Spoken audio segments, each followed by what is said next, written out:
Hi, I'm Brian McCarthy from Always Home, and this week we're going to talk about cinch bugs. Probably most people have never heard of them, but they are a prevalent problem here in southern Florida. They are particularly attracted to St. Augustine lawns, and that's what we have a lot of here. They're small little pests. They're only about 1/5 of an inch long, about the size of a ladybug. They can destroy a lawn right before your eyes. They thrive in hot, dry weather. Temperatures usually have to get up into the high 70s before they really come out. The damaged areas usually occur in open places or by sidewalks or by driveways. That's where you're going to see it the most. What is the life cycle of a cinch bug? Well, the females are, of course, you have to be concerned about. And in the cooler weather, they stay under bushes and ornamental trees. And as the weather warms, they start coming out and they start laying eggs. They lay about 15 to 20 eggs a day, and they'll do this for 2 to 3 weeks. Once the eggs hatch, they're nymphs, and those nymphs will start sucking on your grass blades for 2 to 3 months. Well, that isn't really the end of it, because there isn't just one generation a year. Often there's 2, 3, and even in our southern environs they go maybe even 4 generations. So that's a lot of cinch bug eggs going on in your lawn. So how do we identify these little rascals, other than you see brown spots in the lawn, but that could be because you're not watering or you're over fertilizing? Well, there's 3 methods you can use to really find those little guys.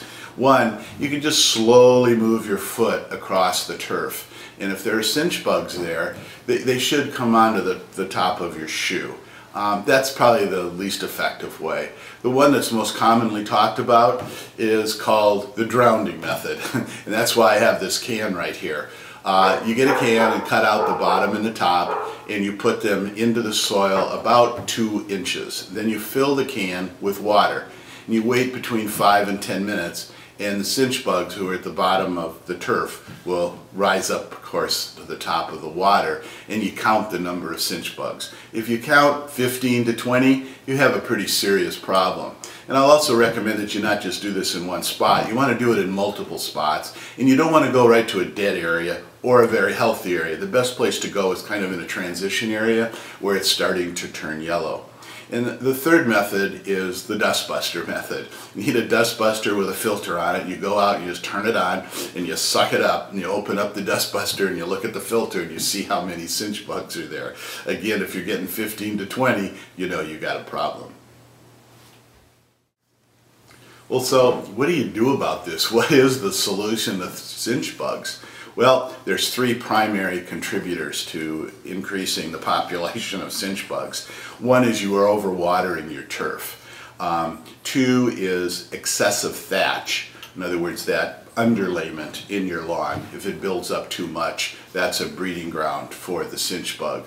And finally, too little or too much nitrogen fertilizer that you're adding to your lawn. And in this climate, we tend to fertilize our lawns maybe every 2 months here. So if you're not putting the right application on, you could contribute to the problem.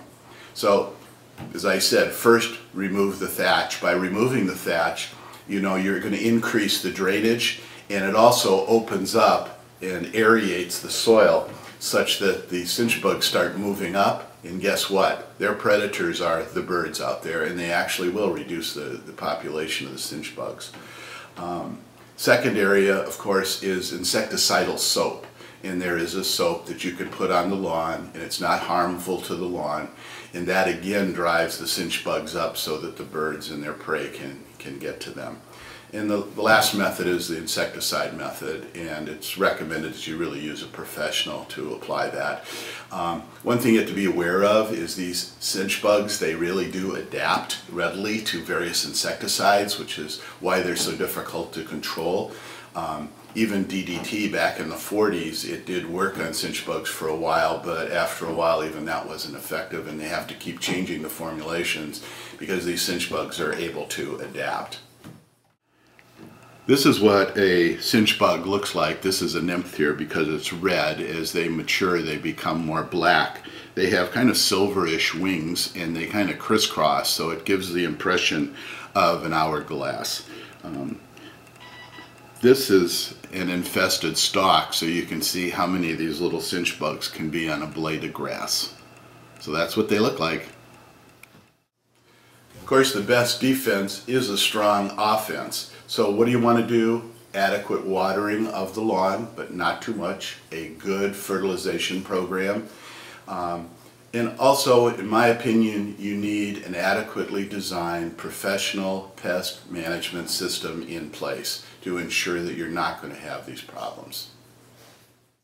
Well, that's it for this week. Remember, we're always home. We're your home management company. We're providing professional management to your property. Always home. We're here when you're not.